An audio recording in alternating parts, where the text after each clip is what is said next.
बिल्कुल ना कहला हाँ बताऊ ना हाँ तब ठीक बा। अंजीत भैया केहर गईला हो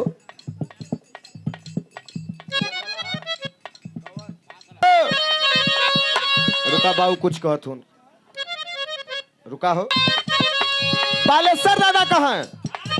हाय रई रई रई रई रई रई रई रई रई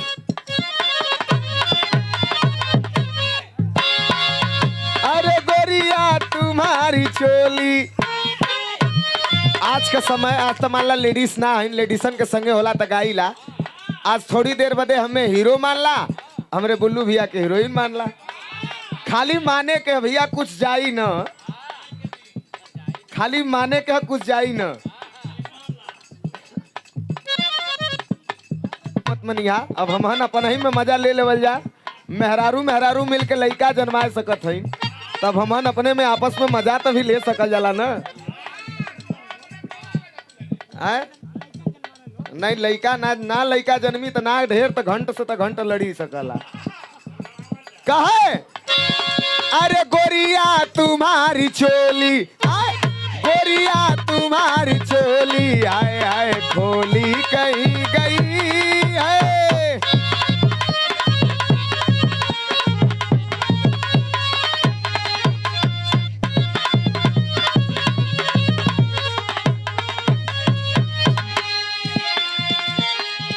अरे बासिया में जात रहली हम खड़ा खड़ा बासिया में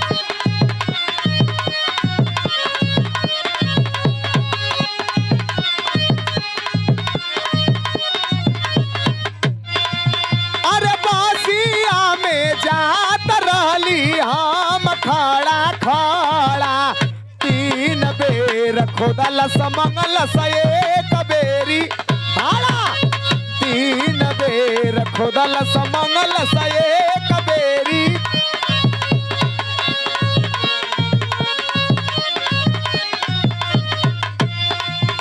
आजा बबलू भैया बैठ जा आराम से तनी हमरे गांव हमरे मोहल्ला से हमार बड़ा भाई हुवन हमार बड़ा शुभचिंतक फरमाइश कवन बुझौआ गीत के कहल जाला।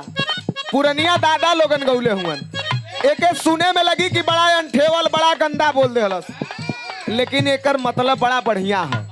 का है भैया? अरे देखली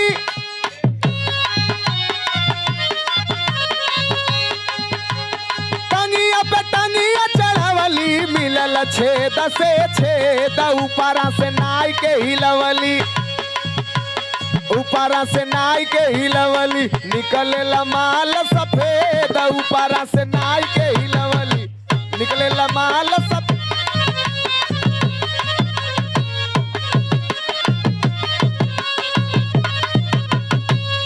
कौनो गलत बात नहीं है प्रधान जी भविष्य का प्रधान हुआ लेकिन हम तो के आज से प्रधान जी कहे शुरू कर देली। हमहन कलाकार सरस्वती के उपासक होइला जा कह देली तो हो जाइबा। मालिक करे प्रधान होवा फिर दोबारा बोलावा फिर तेहरैया बोलावा तब बीडीसी होवा ओकरे बाद फिर बोलावा तो सांसद विधायक हो जा। मालिक करे ऐसे ही तरक्की करत जा।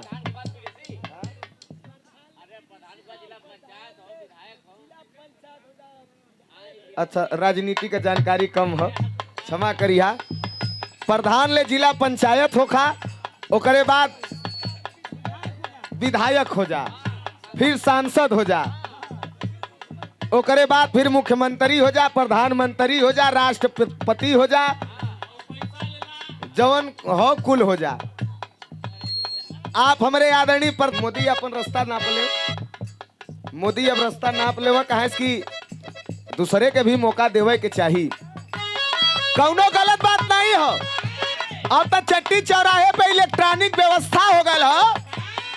आटा पीसे वाली चक्की लग गई लेने पहले जाता रहे अब माता बहन लोगन किनारे किनारे बैठ के टांग पे टांग चढ़ाए के जाता के छेद में गेहूं डाल के जब जतवा हिलावे अटवा उजरे निकले।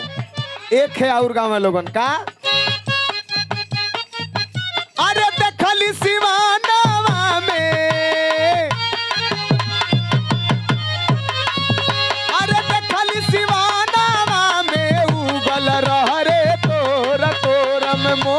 घुसेला, अरे तोर में मोर घुसेला, फाटल जाला रे तोर, तोर में मोर घुसेला।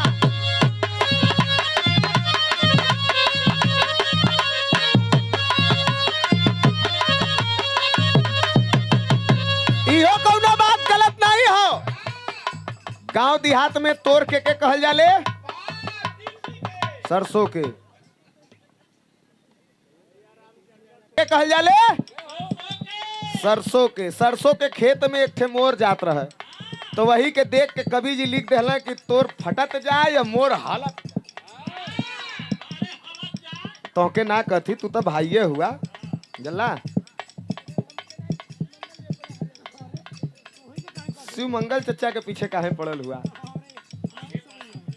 आगे पर जहां भाई का पसीना बही वहां भाई का खून बही। तू घबरा मत शिव मंगल चचा, उनके कहे दा हम तोहरे पीछे खून बहा दे। मने तोहरे थुआ बे, तोहरे सम्मान में प्यार में गलत लोगन लेगी नहीं।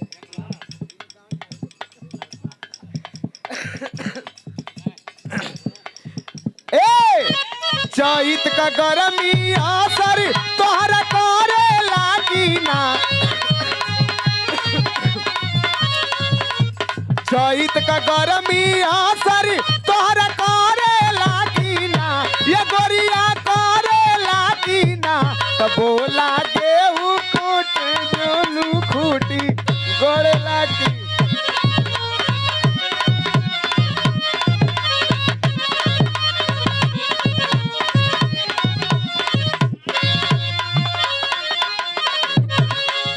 बड़ा बड़ा गीत है, तमाम गीत है।